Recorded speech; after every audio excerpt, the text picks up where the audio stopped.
one of the things she heard about my company, she said, Steve, this is a great idea. You need to raise money. You need some outside investors. And I said, great, I'm trying to. I can't get any outside investors to be interested. She also said, and I will tell you, the worst thing that can happen to you is that you take money from outsiders. So she sort of laughed. She said, the one thing I need to do is take money from outsiders. And she also said, it would be the worst thing that happens to me because they would wind up taking over the company. So I share this with you simply as discussion points. There's not a right answer or a wrong answer, but simply to remind all of us that what we think we want may not be the best thing for us. And then, I mean, you're all in Ghana, presumably. So when I started out, you want to know, where is the money? Where is the way to find partners? Are you going through government or are you going through private investors? And when I started 35 years ago, where the money was the Social Security and National Investment Trust, SNP, sort of had this pile of money with a bit of a national mandate to invest in local businesses. As it turns out, I don't think that's a very successful way to go. But you might want to always ask, where do you think money is in Ghana, especially if that's where you're trying to raise some seed funding. All right, so we're gonna return back so we can have a conversation. I'm gonna stop there for a minute. I'd like to open it up for questions if I could. Hopefully I've given you some food for thought. So if you'd like to raise your hand, or IK, if you'd like to call on people, I would be happy to entertain questions or hear comments. Hi, Patrick. Please, can I be heard? Yeah, you can go ahead. Yes, Patrick. Yes, I can hear you. Thank you. Okay. Go ahead, please. Good evening from my end. This has been a very insightful conversation so far. The quote where you mentioned about the odds not being in our favor, I've already screenshotted it because I think it's going to be something I'm going to reflect on as time goes on. I wanted to ask you what has been, throughout the business that you are working, what has been like your greatest challenge and how you were able to navigate it. Usually when we're also talking about resilience, another thing that we usually don't mention is how we are able to cope with rejection, right? Maybe if you're starting a new business, you're an upcoming entrepreneur, how you're able to navigate your way through being rejected by some investors and all that. So I wanted you to throw more light on that. Yes, no, I'm happy to, Patrick. Someone who's a funder, I have a friend, he runs a venture capital fund. And he had said, and he hears a lot of pitches and invests in very few of them. And he said, the best pitches, as a business owner, you're looking for a true believer.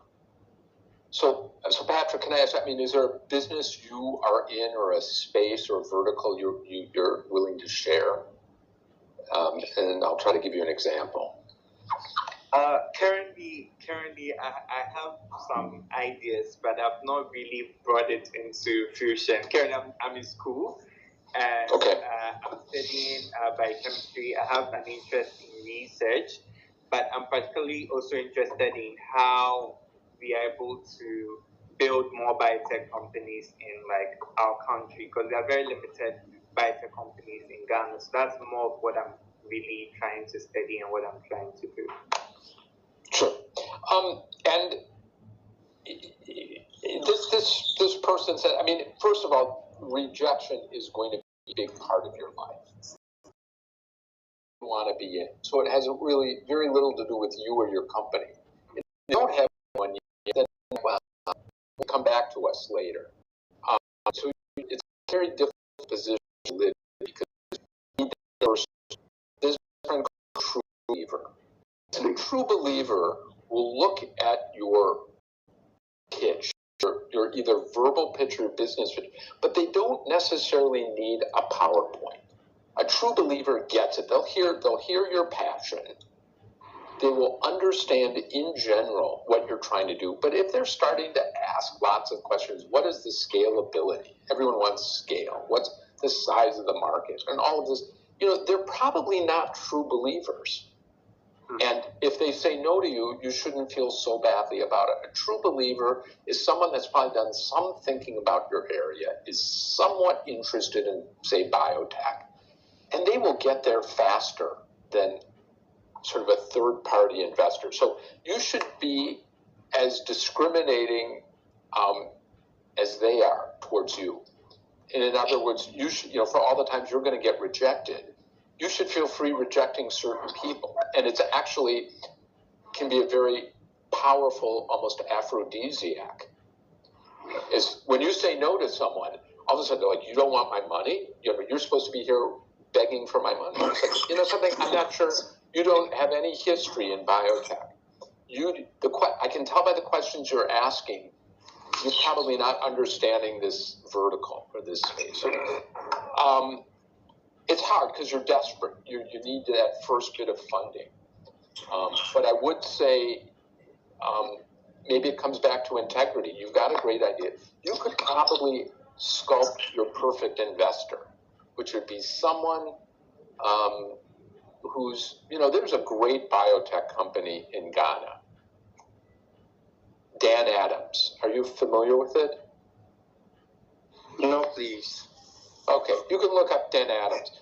Yes. He was educated at Georgia Tech. He's Ghanaian. He came back and he does pharmaceuticals. Maybe it's not quite biotech.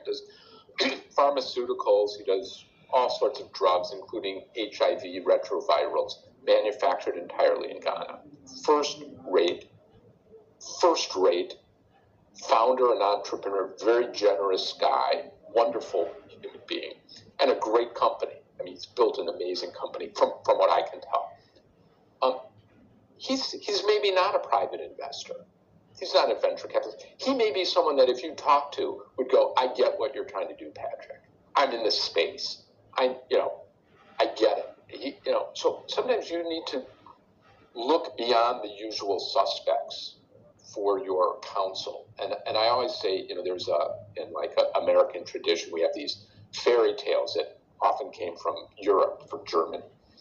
And a recurring theme is there's a fairy godmother that grants all your wishes magically. But they're often not, you don't see them as a fairy god, they're often a frog or a toad or an amphibian or some sort of low creature. And I always say you've got to kiss a lot of frogs. And my motto, you got to go out, you got to talk to a lot of people who don't seem like they'd necessarily be promising because of their pedigree or their job, or they're not a venture capitalist. But you kiss a lot of frogs, you may find your fairy godmother, that's someone who takes interest in your project, or will help counsel you, or say, something, Patrick, you really need a couple years experience, come work with me for a year or two, and I will set you up in a lab that may allow you some time on weekends to work on your project, that sort of thing. So I think you just have to be super creative in where you're seeking funds. And is it just funds, or is it other sorts of support? I mean, I maintain, had I had someone come to me in my first year and said, Steve, here's $1 million. Well, I love your idea. The truth is, I would have misspent all that money. I would have run through it on my early ideas, and I would have spent it and probably been no further along. And so sometimes going through a period of deprivation, I know it sounds trite, makes you stronger. Of course, it's very difficult, but it does make you think harder. There was a very famous physicist. His name was Ernest Rutherford. He was working in the atomic bomb in the early 1930s. He was a British physicist at the same time as Enrico Fermi and Albert Einstein and Werner von Braun, this whole cadre of physicists working on weapons, largely. And Ernest Rutherford came back to his lab one day and he said, people, we've run out of money. now it's time to start thinking. Now it's time to start thinking. Once the money runs out, when you have a lot of money, sometimes you don't think as hard. So use this time, Patrick, study well, meet people for coffee or hot chocolate or lunch as often as you can. Reach out to people, let them know what you're doing, and that begins you build your network. So, yeah, thank you. Hopefully that's helpful. Yeah. Very, very helpful. Thank you. Okay, thank you so much, Patrick. That was a brilliant question and even a much brilliant response from Steve. I don't know whether we still have some more questions. I'm sure Dr. Otinjima, do you have any question to share? And before that, I would want to find out how, if you may, Steve, how did you navigate through your biggest hurdle in business?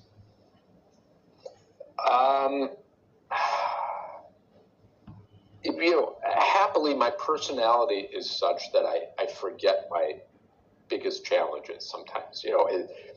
For example, when I was writing the book, I went through all my notes and I remembered all these kind of horrible times, and I was able to,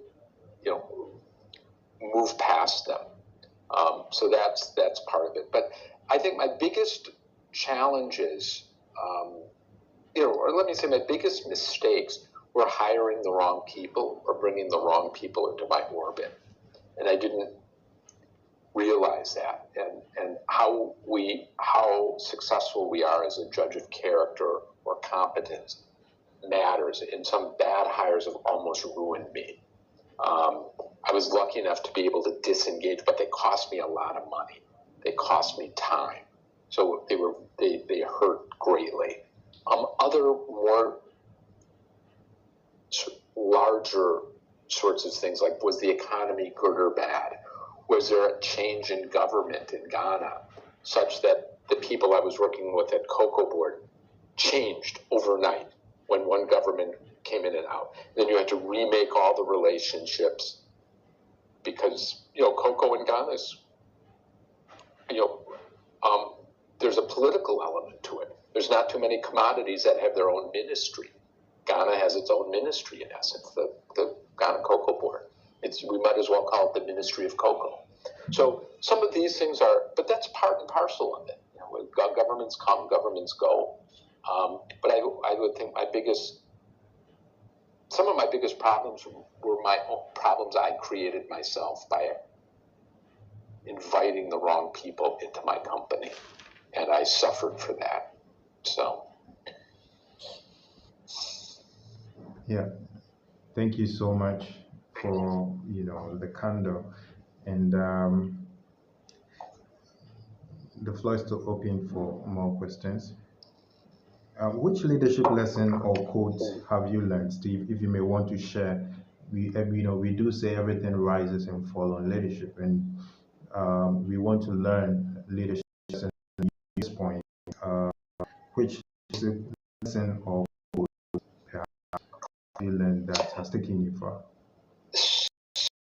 My favorite quotes used in all sorts of contexts, both for-profit companies I'm involved with and nonprofits. As I encourage people, I always say, get curious, not furious.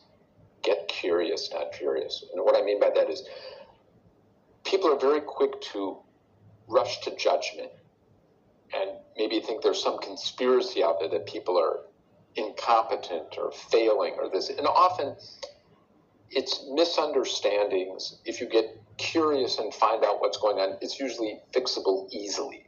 So I always, and it's usually when tempers are rising, you lost a sale or you lost a batch of your product or something, and it's costing you money, and everyone's looking for someone to blame. Everyone wants someone to get fired for the mistake. And I'm always like, let's get curious, not furious. Let's just make sure we don't make the mistake again. It's usually not a matter of gross incompetence. It's usually poor communication. Someone did not, it's shared blame. It's absolutely shared blame. So it saved us. It keeps good people working with us. rather than feeling embarrassed or that they failed. So I would say the best quote I can share with you is get curious, not furious. Well, that's great. Get curious and not furious. Well, that's powerful one. I'm sure all the time you have a question, the right time to actually ask. So the floor is still open at this point. But beyond funding, what is the one thing a business needs to succeed? Most of the time, we to put fund on top of hierarchy. Perhaps there's something more that we need to learn, more important than funding. To get to that minimum viable product, whether it's actual a bar of chocolate or a piece of software or some fashion, a hat or a blouse or a skirt or something, whatever you're trying to sell or a service you're trying to provide, just getting that first customer, it puts you in the 90th percentile of companies. So there's 1,000 people want to be entrepreneurs. Only 100 of those actually maybe get up to the stage of a product. A lot of people think about it, but not a lot of people do it. And then of those 100, which is a small subset of the 1,000, only 20 or 30 will get a minimum viable product and find their first customer. And I'm not talking about they're making money on it, because they usually have so much upfront costs. But at least they have one customer, and hopefully one customer that buys more than once. And if you can concentrate on that, and I remember when I started, I was concentrating on funding and governments and strategy and big picture. And it was one of my Ghanaian partners and said, Steve, the one thing we just need one customer in the US. You need to sell one chocolate bar. And when you sell one chocolate bar, you will be the first to even sell one chocolate bar overseas in a luxury market. That's all you have to do, one chocolate bar. Don't worry about selling 1 million. And I reflected that was excellent advice. Even if your product isn't perfect, you can improve the product. But if you can have one customer, that becomes your best source of feedback rather than just focus groups or something. You actually have a buying customer. And if they're intrigued enough, they'll stay with you during your period of ideation and iteration as you improve your product or your service. So I can't stress how important it is to get even one very small customer. It makes all the difference, and it puts you in that subset of people who actually have a paying customer.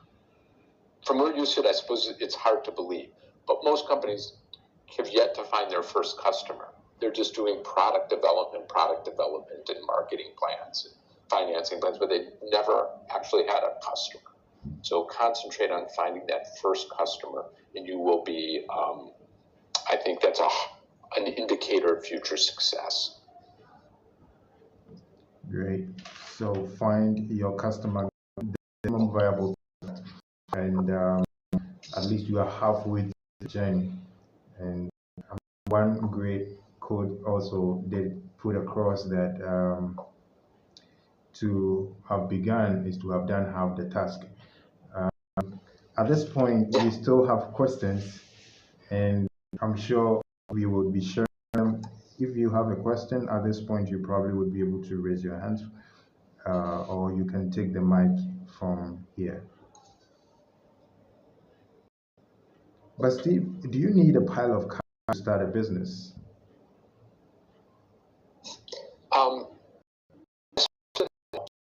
It helps, or you need family that will support you. If not invest directly in what you're doing, but a family or a partner or someone that says, fine, you do that, I will earn money to live on, and you can devote your time for a period of time, for a year or 2 or 3, on this new business startup. So in essence, we'll try to live on one income and make it work. And so, I don't want to deny it helps to have capital. But, I think the failure rate There's a lot of people with a lot of money who fail at business. It's important. It's hard. You need some capital. Capital is the oxygen for most businesses to help them grow. So there's no getting beyond that. But we live in a world where in the old days you used to have to buy a piece of machinery, and maybe it cost $100,000 US or $1 million a piece of processing technology. But there's so many ways now where the inventory is not a commodity like cocoa, or a machine like a cocoa grinder or roaster, but it's the intellectual property in your head. It's the idea, it's possibly the brand, it's the code, it's intellectual property. It's almost invisible and free because it's in your head. So I think we live in an age where it's maybe easier than it was in the industrial age, when you actually needed capital goods and capital machinery to create more wealth. I mean, we can create wealth now, literary wealth, musical wealth, and film and television. That's all in your head.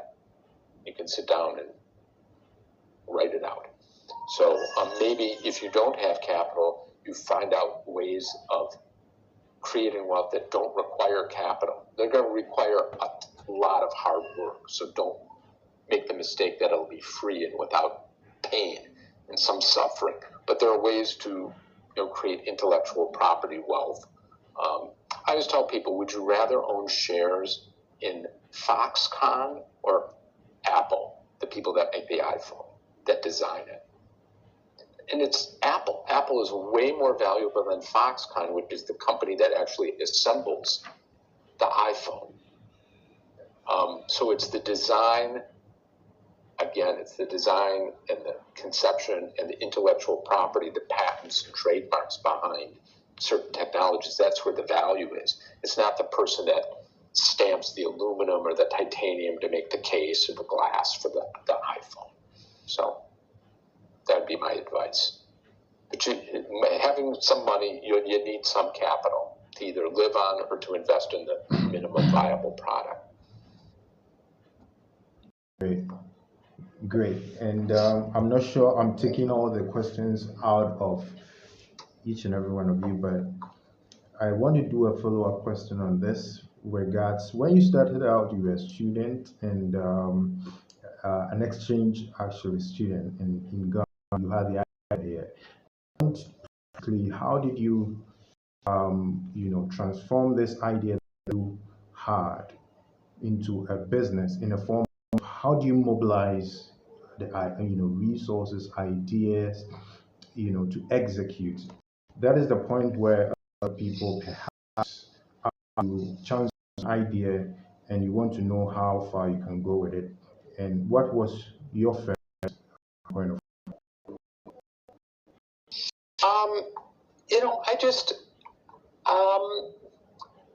I was going to say, I sort of, when I was a student, I don't think I was thinking about starting a business. I really wasn't. I think I was, I know I wasn't. I was young. I was 16. I was just trying to enjoy and understand Ghanaian society and life, which was different from where I grew up in Wisconsin. And I enjoyed that kind of educational journey. So I think it was curiosity, intellectual curiosity, that gave me this affection for Ghana and made me want to come back and either study in Ghana or work in Ghana. And it sort of became work in Ghana. What do and why was Ghana, it had this colonial legacy. And I was in an age where I witnessed, there were people, and there's still people today, Gold Coasters, who remember what Ghana was like when it was a colony of Britain. They still live. They're your grandparents. So it was as if, for me in the U.S., I could meet George Washington or Thomas Jefferson or some of our so-called founding fathers of the United States. They still live in Ghana right now. And so I felt present kind of at the creation of something very exciting in Ghana. I thought how wonderful to be able to, I had had this now knowledge that most Americans didn't have about your country, and wanted to go back. And I thought about the diplomatic corps. I just wanted to come back to Ghana. And so my journey was, the diplomatic corps in the U.S., you don't get to pick the country you go to. So you could become an ambassador, but you get assigned different countries, and you're not allowed to stay more than 2 years, maybe 3 at the most. So the chances I'd ever get selected to come back to Ghana was very small. I thought about working for an NGO, and I found that kind of dissatisfying for me personally. I just thought there was sort of elements of paternalism in that I found uncomfortable. So all I knew was small business. I'd grown up, my grandfather had started a small business. My father worked in this small business. So I said, that's the world I knew. It wasn't consulting. It wasn't development projects. It wasn't billion-dollar infrastructure projects. I didn't have that experience, but I had kind of small business experience. And then, did my analysis. Was it going to be cocoa? Was it going to be gold or diamonds? Those are the obvious areas of comparative advantage that Ghana enjoyed. And I knew, I talk about this in my book, I talk about comparative advantage of international trade. You go back to Adam Smith and the classical economists of the 18th century, they talk about comparative advantage of international trade. Ghana should be growing cocoa. It grows cocoa better than anyone else. We can't grow cocoa in Wisconsin. It's too cold. You cannot do it. So what we ought to do is, if we want cocoa or chocolate in Wisconsin, we should come to Ghana, and we should export milk. What we have in for example, in Wisconsin, we have more cows than people. We are the dairy state. We are the largest producer of milk and cheese of all the United States. So we should export that to Ghana, and we should import cocoa or chocolate. So it's comparative advantage. So I started thinking about these things in school, and that led me to refine and sharpen my focus to come back and work in this. What I think discovered that cocoa had this value chain, that Ghana was very good at exporting raw cocoa beans, but they weren't getting a lot of money for it. They'd sell beans for pennies a pound. They'd go to offshore to Hershey, Pennsylvania, or to Switzerland, and those were the countries or the states that made a lot of money. They made that 70% of the $130 billion. So I wanted a value chain that had some possibility to move the high value production back into Ghana. So, I was very intentional and thoughtful about what kind of business I wanted to be in. I wanted a relatively high margin business, not a commodity business. And, I thought about ease of access to potential customers. All of that kind of went into this and began to refine the thinking. And that's why, in some ways, it took 4 years to make my first chocolate bar. So I started the company in 1991, and I didn't sell my first chocolate bar till late 1994. So it was 92, 93, 94 years to sell my first chocolate bar. All that time I was refining and thinking and working and branding and recipe development. So all the things that made it look, at the end of the day, as if I knew on day one exactly what I wanted to look like. It was a process of constant testing, internal testing and review. So that was sort of the journey. But again, it came from, I think it's so hard. I was invited today to talk about resilience. It's hard to have resilience if you don't care about your product, or the people you're trying to work with, or the customers you're trying to help, or the disease you're trying to cure, or the country you're trying to work in. And I think, for me, I had that deep level of affection, so that provided the resilience. If this was simply a money-making thing, or people said, gee, we live in Nigeria, why don't you come and do this in Nigeria? I didn't know anything about Nigeria. I hadn't lived there. So I think there's an emotional component to this. And maybe it seems embarrassing to say that, but you better have some emotional drive for what you want to do. Otherwise, I think the obstacles will seem insurmountable. If it's just simply about, I think, the money, you're going to be frustrated pretty quickly. So somehow it's got to be about more than that. Even if you're telling yourself a bit of a myth, you've got to have some strong belief in what you're doing. So thank you. Oh, so there's a question here I'm seeing. Please, is there a point in building a business where you realize you have to stop? And what this is a koswa?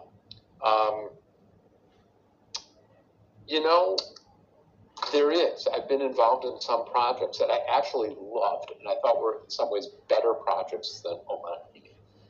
But we ran out of money and we faced obstacles that when we looked at it, we didn't think we could solve realistically. And I think you do have to ask yourself that. And I would say in Omanhene, every 4, 5, or 6 years, I would do the work to consider selling it. Not that I wanted to, but I knew if I did it and then talked to some people, I would get feedback of whether I was building something of value or not. And it was never my intent to sell it, but it was an exercise, an intellectual exercise. And so there's absolutely a point. Not every business is meant to live or survive. So there very much is a point where you realize you have to stop. And some could be because it takes an emotional toll on your mental health or your family or your children or your spouse or your partner. That's not worth continuing. It may be costing you or your loved ones money or your investors money, and in which case they'll stop. That's a fine reason. You give it your best shot and you run out of money or there's competitors that make your life impossible and they're so much bigger than you that, it would be foolish to continue unless you have some way you think you can navigate that. There are days you wake up and you say I'm going to go start my other business. So there is a point. It's usually a culmination of things, a koswa, that you realize, there's no joy in this anymore. There's none. It is nothing but problems and frustration, and I'm getting no satisfaction from my time on the project. And then it's probably smart to step away from it. Thank you for that question.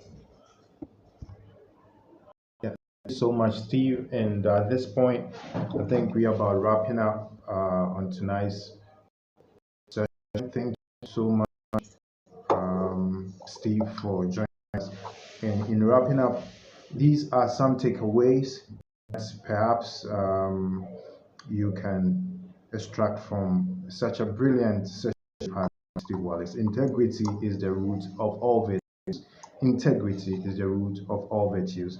Cultivate yourself or cultivate oneself, regulate the fund, govern the state, bring peace to the world. And the odds are not in your favor. That's what makes it a great story. This is a very powerful session we've had with Steve, and we are so blessed to have him join us. If you have any quick question, I wouldn't. Okay. So we have Steve's email. Reach out. Yeah, so free to copy and reach out to you at any point in time. And we are so pleased to have him. He's very busy, and to really have someone find out whether we can have the slides. But I'm sure if Steve would like to share, that's great. So perhaps you'll be sharing it with us. So at this point, we are so blessed and grateful for having you. And you've really enriched our knowledge. Akoko brebre na ori abe, or akokono brebre na ori abe. That is very powerful. And you're talking about perseverance and resilience and patience. And these are key virtues that we need to really get home to our future. And we're so blessed and pleased to be tonight.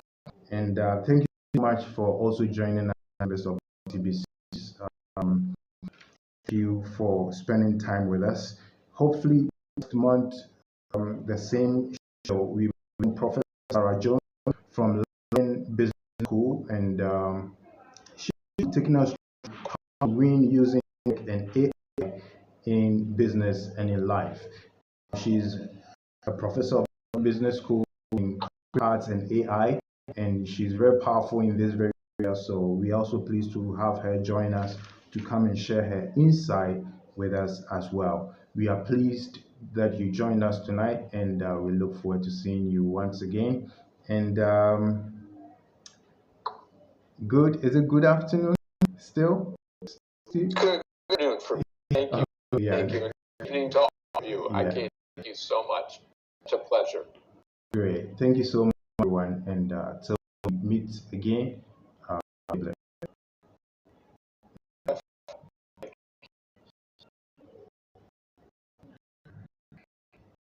Thank you. Bye. Good night. Yeah. Good.